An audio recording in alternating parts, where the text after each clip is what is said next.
There is a thing called an authoritarian personality, and in a sense, authoritarianism begins at home. And if we can switch to the slides, guys, this is, you actually can be brought up in an authoritarian family structure and actually sort of get, by just being raised in this family structure, a kind of a bootstrapping into this sort of authoritarian personality. And in this authoritarian personality structure, you can see it's hierarchical. The father is above the mother, who's above the child, right? The father makes decisions, the mother is subservient. Now you can contrast that with an egalitarian family structure where the father and the mother kind of have equal roles, right? They are partners, the parents make decisions through dialogue, and both parents help with the children.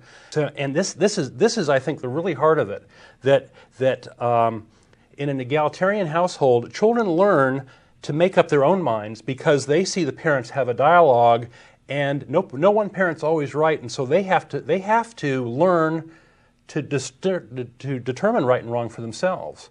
But in an authoritarian household, all they have to do is obey. So they really don't have to learn. They don't learn this. They tend to learn more that might makes right, right? That the big guy makes the decisions and whatever he says goes. Okay, so, and I want to emphasize too that this is attitudes and not necessarily behavior, although this does have a lot of implications for how people, you can use this right-wing authoritarian test. People who score high on this tend to have certain things that are true about them. And people will be amazed at this list. They tend to have faulty reasoning, right? They tend to make incorrect inferences from evidence. They tend to hold contradictory ideas, leading them to speak out of both sides of their mouths. They uncritically accept insufficient evidence that supports their beliefs. We've seen this a lot with some of these religious leaders. Uncritically trust people who tell them what they want to hear. Make use many double standards in their thinking and judgment. So that's faulty reasoning. They tend to be hostile to the outgroups, which is one of the things they're measuring. Right? They're willing to weaken the constitutional guarantees of liberty, such as in the Bill of Rights, because if they're an outgroup or a group that they don't like, they're happy to cut off those rights, and they are willing to severely punish common criminals in a role-playing situation, and they admit they get a personal pleasure from punishing such people. So this is the RWA's highs, as they're called. They tend to be prejudiced against racial, ethnic, nationalistic, and linguistic minorities. They tend to be hostile towards homosexuals. They are willing to volunteer to help the government persecute almost anyone. And they are maybe mean-spirited towards those who have made mistakes and suffered. So that's hostility. There's a couple others here. Profound character attributes. They tend to be dogmatic, zealots, hypocrites, bullies when they have power. They seek dominance over others by being competitive and destructive in situations requiring cooperation. So that's no good. And they are also, finally, blind. They tend to be blind to one's own failings and the failings of authority figures for whom they respect. Now this is key for later. So they believe they have no personal failings.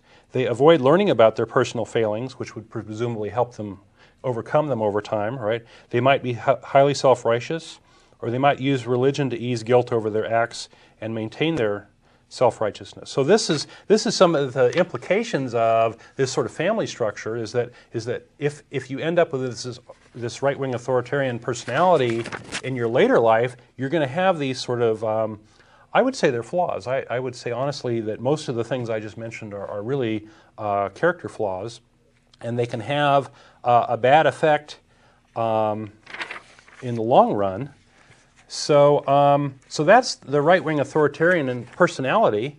Now let's take a look at that and religion, right?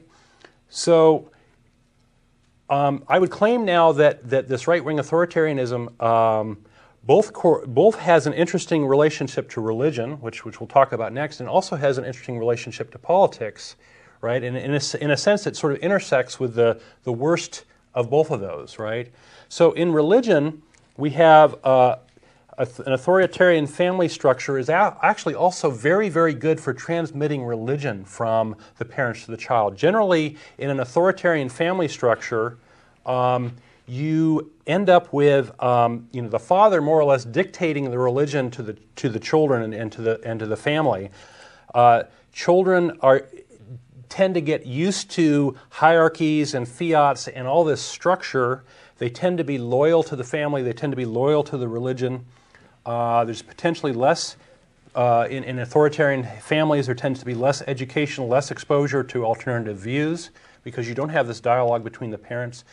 It's the well-known thing that if the mother and the father are different religions, that the child tends to not have either one religion. Right? They tend to go off and make their own decision, and that's a very good example of this sort of thing, right? Where if you don't have this reinforcement, the child ends up making up their own mind, and it might be a very different result than what either parent has. So the religion in this authoritarian regime ends up being the legitimate authority that people align themselves with. So these authoritarian people tend to bow to religious authority. They're more willing to persecute outgroups like women and gays and other people of other religions. They're more likely to accept faulty reasoning when it supports their religion, and less likely to accept it when it doesn't support their religion. They are more likely to trust people who are untrustworthy, and we've certainly seen that with the priest scandal and Haggard and all these other folks, right? They tend to be self-righteous and hypocrites, which also plays into the religion thing, right? That you don't necessarily follow the religious creed yourself, but you beat up on somebody who does follow them, or who doesn't follow them themselves. So not surprisingly, many religions tend to reinforce this family structure, right? So it's a loop, right? So the family structure helps the people become religious, but then the religion ends up creating the family structure in the next generation.